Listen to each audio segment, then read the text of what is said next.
Hi, everybody. My name is Tracy McDowell. This is English 7th graders, and they rock. And welcome to our TED Talks. Yeah.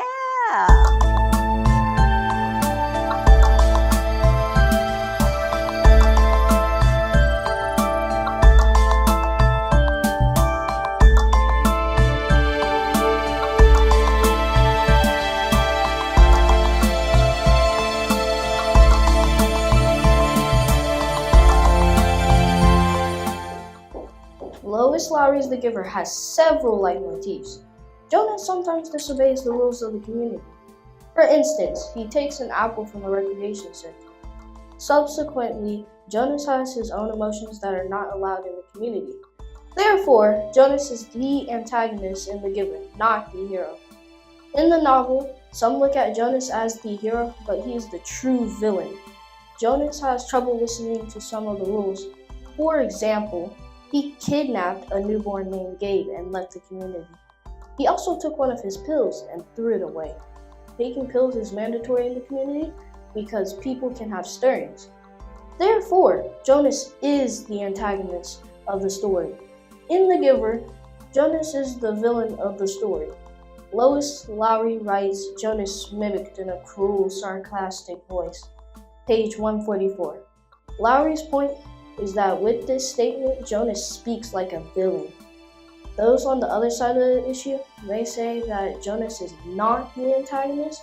While that may be the case, that is not true because, according to Jonas, I won't go home. You can't make me. Lowry, page 144. Lowry's point is that Jonas won't listen since he's villainous. In conclusion, Jonas is the true anti-hero of The Giver. For instance, when Jonas threw away his pill, it showed that he is rebellious. Do you think Jonas is the antagonist of the novel?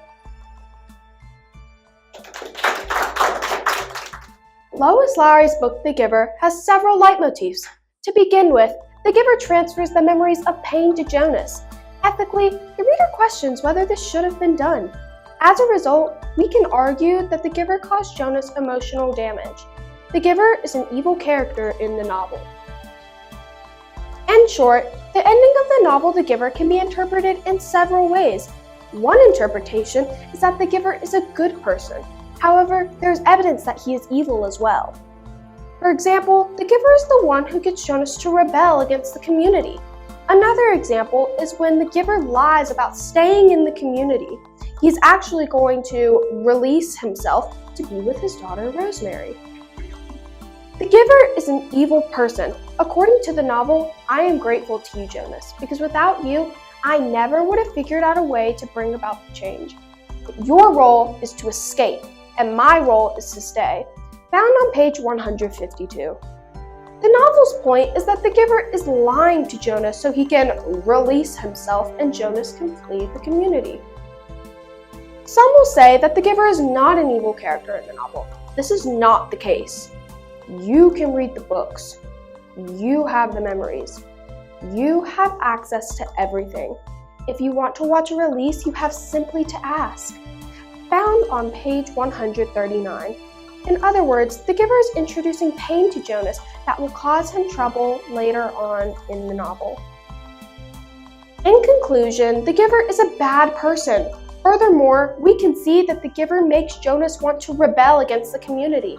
Another example is that The Giver lies to Jonas and tells him that he would stay here and help the community.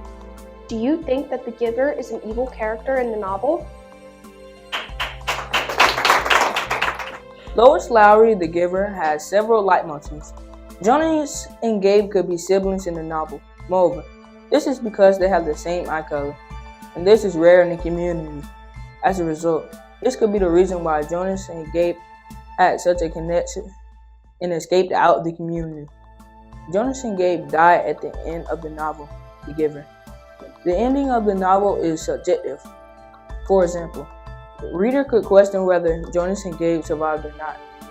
Towards the ending of the novel, Lowry gives evidence that Jonas and Gabe possibly died at the end of the story. In fact, Jonas loses his consciousness, and this supports The argument that Jonas and Gabe died at the end. In The Giver, Jonas and Gabe died at the end. Lowry states, downward, downward, faster, faster, he was aware. They were waiting for him and the baby too. Pages 166 through 167. In other words, the author is stating that Jonas and Gabe passed away at the end of the narrative.